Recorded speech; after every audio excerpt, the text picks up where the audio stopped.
혹시 풀리지 않는 문제 때문에 생각의 묘비우스 띠에 갇혀본 적 있으세요?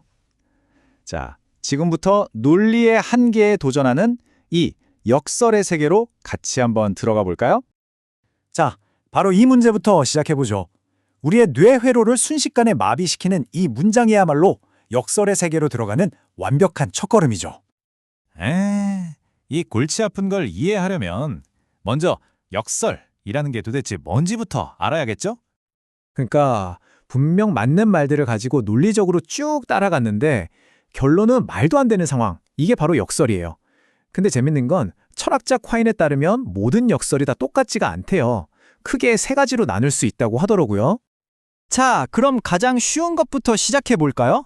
사실 이건 진짜 역설이라기보단 아주 교묘하게 숨겨진 속임수에 가까워요.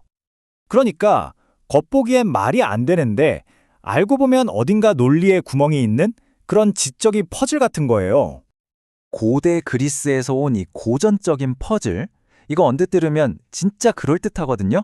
그래서 무려 2000년 넘게 철학자들 머리를 아프게 했죠.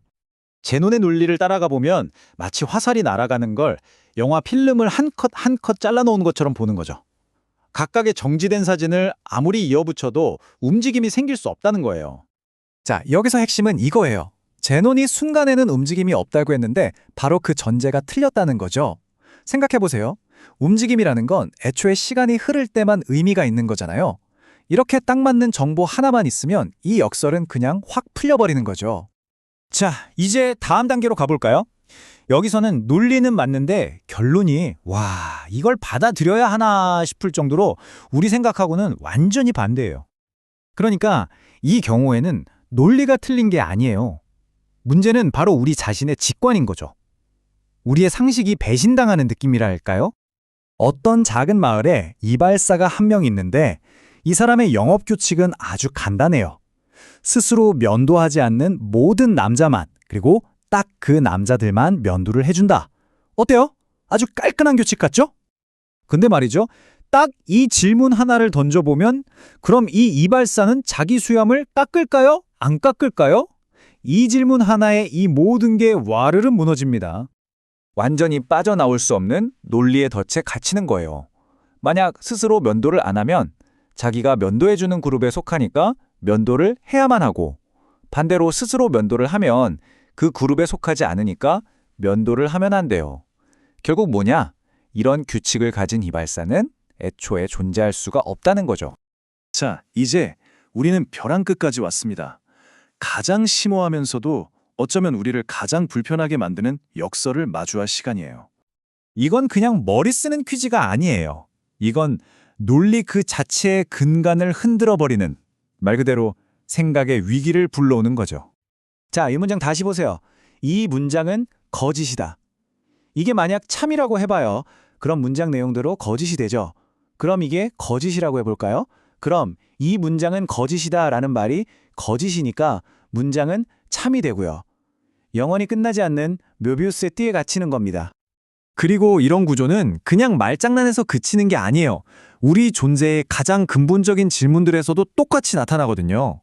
예를 들면 왜 세상은 텅 비어있지 않고 무언가로 채워져 있을까? 같은 질문들이요. 그렇다면 도저히 풀 수 없을 것 같은 이런 진짜 역설들이 우리에게 말해주는 건 대체 뭘까요? 이게 우리가 절대로 넘을 수 없는 지식의 벽일까요? 아니면 단지 우리가 아직 열쇠를 못 찾은 문제일 뿐일까요? 물론 과거에 풀리지 않던 역설들이 풀리기도 했지만 과학이 발전할수록 또 새로운 역설들이 나타나는 걸 보면 어쩌면 인간의 생각과 역설은 때려야 뗄 수 없는 관계가 아닐까 싶기도 해요. 이 숫자가 뭔지 아세요? 0.0035%. 이게 바로 우리 눈이 볼 수 있는 빛의 영역이에요. 전자기 스펙트럼 전체에서요. 우리가 얼마나 좁은 창문으로 세상을 보고 있는지 딱 보여주는 숫자죠. 역설은 바로 이런 거예요. 우리를 이해라는 절벽 끝에 세워두고 저 너머의 안개가 자욱한 거대한 계곡을 보게 하는 거죠. 우리가 아는 것과 어쩌면 평생 알 수 없을지도 모르는 것, 그 사이의 경계선을 보여주는 겁니다. 어쩌면 철학자 비트겐슈타인의 말처럼 어떤 것들은 그냥 우리 언어와 논리의 바깥에 있는 건지도 모릅니다. 말할 수 없는 것에 관해서는 침묵해야 한다고요. 자, 그럼 마지막으로 질문 하나 드릴게요. 이 모든 이야기를 듣고 생각에 잠겼던 지금의 여러분은 과연 이 분석을 처음 접했을 때의 그 사람과 똑같은 사람일까요? 마치 테세우스의 배처럼 정답 없는 이 질문을 여러분께 남겨두고 싶네요.